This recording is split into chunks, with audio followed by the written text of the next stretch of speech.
बहुत बड़ी सांस्कृतिक और राष्ट्रीयता की विरासत का वाहक है। हमारे यहाँ पश्चिम में गोपाल कृष्ण गोखले कहते थे, आज बंगाल जो सोचता है देश 50 साल बाद उस रास्ते पर चलता है। देश का आजादी का इतिहास उठाकर देख दो, आनंद मठ से लेकर खुदीराम बोस तक, अरविंद घोष से लेकर कई सारे सुभाष बाबू तक, कई सारे लोगों ने भारत की आजादी का नेतृत्व, आंदोलन का नेतृत्व करने का काम किया। संगीत हो, कला हो, हर क्षेत्र के अंदर, विज्ञान हो, संशोधन हो, हर क्षेत्र के अंदर बंगाल टॉप पर था। बंगाल के अंदर यही धरती के कारण पूरे भारत को सुजलाम सुफलाम कहा गया। यही धरती के कारण पूरे भारत को सोने की चिड़िया कहा गया। आज वो बंगाल की क्या हालत कर रखी है? कट मनी, सिंडिकेट, घुसपैठ, परिवारवाद, भ्रष्टाचार, और जहां पर रविंद्र संगीत सुनाई पड़ता था वहां बम धमाकों की गूंज सुनाई पड़ती है। बंगाल का दीदी ने पतन करने में कोई कसर नहीं छोड़ी है। जब लाल भाई यहां शासन करते थे, कम्युनिस्ट शासन करते थे, और दीदी ने उनको हराया, देश भर में अच्छा लगा कि अब शायद बंगाल में परिवर्तन आएगा, बंगाल विकास के रास्ते पर चल पड़ेगा। मगर दीदी ने तो शासन ऐसा चलाया कि लोग कहने लगे कि कम्युनिस्ट अच्छे थे। इतना बड़ा भ्रष्टाचार, एक मंत्री के घर से 30-30 करोड़ की गड्डियां, 30 करोड़ रुपया क्या होता है?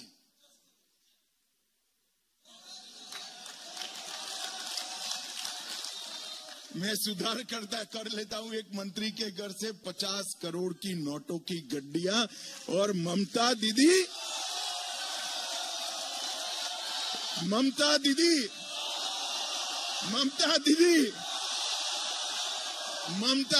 जवाब देने को तैयार नहीं है। उनमें हिम्मत नहीं है कि कॉल से की स्मगलिंग करने वालों को पार्टी से निकाल बांटे। उनमें हिम्मत नहीं है, जिन्होंने नौकरी देने में पैसा खाया उनको पार्टी का नोटिस भी थमा दे। वो तो उनको गुरु बताती है, पार्टी का सिपाही बताती है। अब जिस पार्टी के सिपाही करोड़ों का भ्रष्टाचार करते हो, वो पार्टी कभी बंगाल का भला कर सकती है क्या? অমিত শাহের কর্মী সভাতেও চোর চোর স্লোগান, মমতা চোর, মমতা চোর। প্রিয় দর্শক, আমি শফিকুল ইসলাম এবং আপনারা দেখছেন আরামবাগ টিভি। আজকে দিন ভোর প্রোগ্রাম ছিল অমিত শাহ, জেপি নাড্ডার। সকালের দিকে তো গুরুদ্বারা এবং কালী মন্দিরে গিয়েছিলেন এবং তারপর কর্মীদের সঙ্গে বৈঠক হয়েছে। তো যখন বক্তব্য রাখছিলেন, এই রাজ্যের দুর্নীতির বিষয়ে যখন কথা বলছিলেন, মানে এই রাজ্যের দুর্নীতির বিষয়ে আজকে কিন্তু বিরাট সরব হয়েছিলেন। তো বলতে বলতে ওই টাকা উদ্ধারের যে বিষয়টা, সেটা প্রথমে 30 কোটি বলে ফেলেন। তখন আবার ওখান থেকে বলা হয় 30 না 50, তখন আবার শুধরে নেন বিষয়টা 50 কোটি। এবং তারপরই মমতা দিদি বলে ছাড়লেন, যখন পজ দিলেন, ওদিক থেকে আওয়াজ চোর চোর চোর, মমতা চোর, মমতা চোর। মানে অমিত শাহের এরকম কোন কর্মী সভাতে এরকম চোর চোর স্লোগান আমি কখনো শুনিনি, যেটা আজকে শুনলাম। চোর চোর চোর। এবং বললেন যে যখন এখান থেকে মানে কমিউনিস্টদেরকে যখন হারানো হয়েছিল, তখন দেশের মানুষ অনেকে খুশি হয়েছিলেন যে ভালো কিছু হবে। কিন্তু এখন যে অবস্থা, এত দুর্নীতি, এত দুর্নীতি, এখন তো অনেকে আবার বলতে শুরু করেছেন যে কমিউনিস্ট আচ্ছে থে, তারাই ভালো ছিল তুলনা করে, আর কি অনেকে বলছেন, যেটা বলার চেষ্টা করছেন। এমন অবস্থা এবং এত ভ্রষ্টাচার, এত দুর্নীতি, কিন্তু পদ থেকে সরাচ্ছেন কি? পদ থেকে সরাতে পারছেন? তো যারা দুর্নীতিগ্রস্তদেরকে পদ থেকে সরাতে পারছেন না, তারা বাংলার জন্য কি ভালো করবেন, কি ভালো করবেন? আগেই বাংলা কত ভালো বাংলা ছিল, কি কালচার ছিল। বাংলা আজকে যা ভাবে বাকিরা মানে কালকে ভাবে, এই কথা চলতো। সেখানে বাংলাকে কি করেছেন, কোথায় নামিয়ে দিয়েছেন, এটা আমরা বলি আর কি। এখন অমিত শাহরাও সে কথাটা বলছেন, কি করেছেন বাংলাটার হালটা। বলতে বলতেই ওই চোর চোর মানে ওইরকম একটা স্লোগান ওখান থেকে উঠতে থাকে। দর্শক আপনারা শুনলেন, মমতা দিদি চোর চোর, উল্টো দিক থেকে চোর চোর আওয়াজ উঠতে থাকে। আর বললেন যে হিম্মত আছে এদের বিরুদ্ধে অ্যাকশন নেবার, নেই বলে। দর্শক এইসব নিয়ে আজকে খুব দেখেছেন, দুর্নীতি নিয়ে খুব দেখেছেন। আইটি সেল যারা, বিজেপি যারা আইটি সেল আর কি আছে, তাদেরকে বলা হয়েছে যে এগুলো বেশি বেশি করে প্রচার করতে হবে, মানুষের কাছে তুলে ধরতে হবে। এখানকার মিডিয়া এগুলো খুব একটা বেশি প্রচার করে না, এগুলো আপনাদেরকে সোশ্যাল মিডিয়ার মাধ্যমে মানুষের কাছে পৌঁছে দিতে হবে। কিন্তু মানুষের কাছে পৌঁছাতে আর কি বাকি রয়েছে? চোর টোর তো মোটামুটি মানুষ বুঝে গেছেন। মানুষের এখন একটাই প্রশ্ন, চোর ধরা পড়বে কবে? এটাই প্রশ্ন, চোর ধরা পড়বে কবে? তো যাই হোক, উনি তো কর্মীদেরকে চাঙ্গা করে গেছেন দর্শক, একেবারে এইভাবে বলে। কিন্তু সত্যি দর্শক, একজন কেন্দ্রের মন্ত্রী, হোম মিনিস্টার, তার সামনে চোর চোর স্লোগান উঠছে। মানে হোম মিনিস্টারের সামনে কে চোর সেটা নেতা কর্মীরা বুঝিয়ে দিচ্ছেন। আর যাকে বলা হচ্ছে, যার বিষয়ে এরকম চোর চোর স্লোগান উঠছে, সত্যি লজ্জা থাক। কি অবস্থা! কেন্দ্রের হোম মিনিস্টার এসছেন বক্তব্য রাখতে, উনিও ভালো করে জানেন বিষয়টা কি, হয়তো সেই জন্যই খানিকটা পজ দিয়েছেন। মমতা দিদি, ব্যাস ওদিক থেকে আওয়াজ একদম সঙ্গে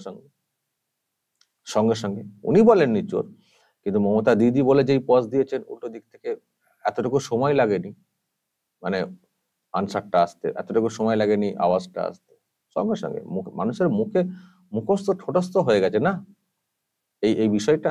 চোর চোর চোর, মমতা চোর। এ তো শুভেন্দুরা তো এমন একটা মানে করে রেখেছেন, এমন সব ক্লাস নিয়েছেন শুভেন্দু অধিকারীরা, মানুষের মনে মুখস্থ হয়ে গেছে কে চোর কে চোর, বড় চোরটাকে একবারে মানুষের মনে মুখস্থ হয়ে গেছে। ফলে যখনই ওই শূন্যস্থান পূরণের সুযোগটা পেয়েছেন কর্মীরা নিচে বসে থাকা, সঙ্গে ওই অবিশা দিয়ে এই যে এক শূন্যস্থান দিয়েছেন না, সঙ্গে কর্মীরা পূরণ করে দিয়েছেন মমতা চোর চোর করে। তবে দর্শক, আমরা বাংলার মানুষ হিসেবে এটাও খুব একটা ভালোভাবে নিতে পারছি না যে এরকম দায়িত্ব থাকা একজন, তাকে এরকম মানে শুনতে হচ্ছে, বা তার বিষয়ে এরকম ধারণা হয়ে গেল মানুষের।